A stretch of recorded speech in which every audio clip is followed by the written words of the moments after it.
조금 안정되나 했던 서울 아파트 가격 흐름이 심상치 않습니다. 박연신 기자, 이 내려갔던 아파트 매매가 상승률이 최근 다시 오르고 있다고요. 네, 그렇습니다. 지난 22일 한국부동산원이 발표한 4월 셋째 주 서울 주간 아파트 매매 가격은 전주보다 0.08% 오른 것으로 나타났습니다.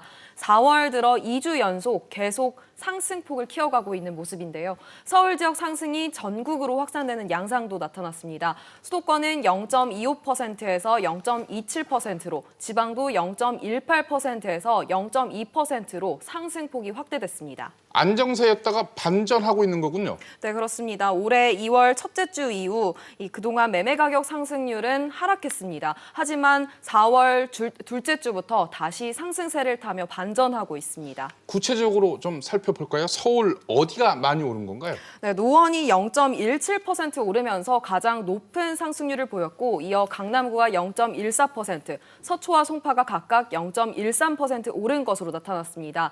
이들 지역 모두는 이 재건축 단지가 있는 지역입니다. 오세훈 서울시장 당선 뒤 재건축 규제 완화 기대감에 재건축 위주로 매수세가 증가해 상승폭이 확대된 것으로 보입니다. 박 기자, 그러면 4월 들어 이런 변화, 실거래를 사례로 좀 들어볼까요? 네, 상승폭이 컸던 일부 거래지만 이 최근 분위기를 알 수 있는 사례를 들어보겠습니다. 국토부 실거래가 조회를 보면 압구정 현대 11차 전용 면적 171.43제곱미터가 4월 12일 52억 7천만 원에 거래됐습니다. 이전 마지막 거래는 지난해 9월에 44억 5천만 원이었습니다. 7개월 사이 8억 2천만 원이 뛴 겁니다. 영등포구 여의도 시범아파트 전용 면적 118.12제곱미터도 4월 3일 24억에 거래됐습니다. 2달 사이 2억 원이 올랐습니다. 신윤철 기자, 서울 강남 재건축 왜 이렇게 오르는 건가요? 이 가장 핵심적인 요인은 오세훈 시장의 당선 영향입니다. 이 오 시장은 서울시장 선거 기간에 취임 후 일주일 안에 부동산 규제를 풀겠다 이렇게 예고했었는데요. 재개발과 재건축 사업으로 공급을 늘려서 부동산 시장을 안정시키겠다고 공약했습니다.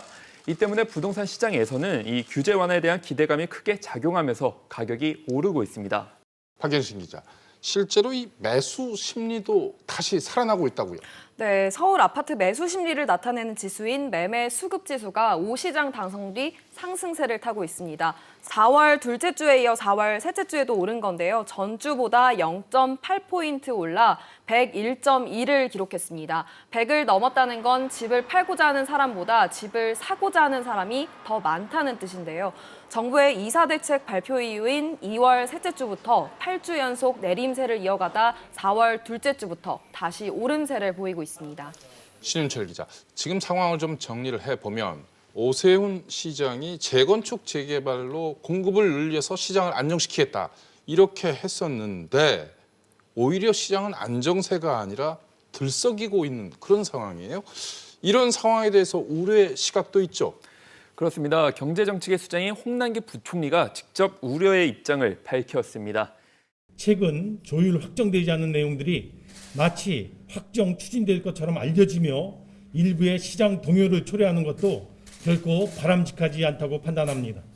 신 기자, 결국 오세훈 시장도 이렇게 시장이 급등하자 제동을 걸었죠. 네, 서울시는 토지거래 허가구역 지정 카드를 빼들었습니다. 이 지난 21일 압구정, 여의도, 목동, 성수 등 4곳을 토지거래 허가구역으로 지정한다고 밝혔는데요. 이 조치는 4월 27일부터 1년간 적용됩니다. 서울시는 또 정기적인 모니터링은 물론 상황에 따라 추가 지정도 검토할 수 있다며 해당 조치가 필요한 상황이라고 설명했습니다. 작년에 지정된 4개 동의 거래 실태라든가 분석을 해본 결과 그 구역 지정된 곳에 주택 가격이 좀 안정화되고 있고요. 그 투기 방지에 효과가 있다고 저희가 분석을 했습니다. 실거주자 중심의 시장으로 재편을 하는데 굉장히 효과적인 대책이라고 판단을 하고 있습니다. 박연신 기자, 구체적으로 이들 지역들은 왜 토지거래 허가 구역으로 지정된 건가요? 네, 이들 네 곳은 재개발, 재건축 등 이 정비 사업 호재가 있는 곳인데요. 압구정과 목동, 여의도에는 재건축 예정 단지가 있고 성수에서는 한강변을 중심으로 재개발 사업이 추진되고 있습니다. 그런데 오 시장 취임으로 사업 속도가 빨라질 것이라는 기대감이 높아지면서 거래도 늘고 호가도 급등하고 있습니다. 이 때문에 서울시는 투기 수요가 유입될 수 있다고 보고 이곳 모두를 토지거래 허가구역으로 지정한 겁니다. 박 기자, 일부에서는 이들 지역에서 가격 상승을 주도하고 있는 것은 조합 설립 직전의 재건축 단지다. 이런 지적이 있는데요. 왜 그런 건가요?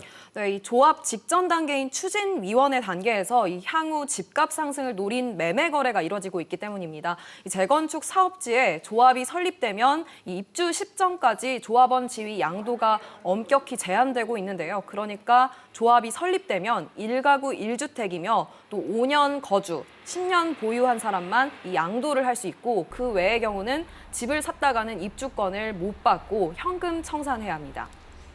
박 기자, 기존에 지정됐던 지역들, 만료를 앞두고 있는 지역들은 어떻게 되나요? 네, 현재 토지거래 허가구역으로 지정돼 만료를 앞둔 곳은 강남구 삼성동과 청담동, 대치동, 그리고 송파구 잠실동인데요. 이들 지역에 대한 지정은 오는 6월 22일에 만료 예정입니다. 이 토지거래 허가구역 지정을 연장하려면 관할 자치구청장 의견을 수렴해야 하고 서울시 도시계획위원회 심의도 거쳐야 하는데요. 서울시는 이 네 곳에 대해서는 지정 연장 여부를 검토 중에 있다고 밝혔습니다. 서울시가 이번에 압구정 등 네 곳을 토지거래 허가구역으로 추가 지정했기 때문에 이 기존 지정 지역도 연장될 가능성이 높아 보입니다.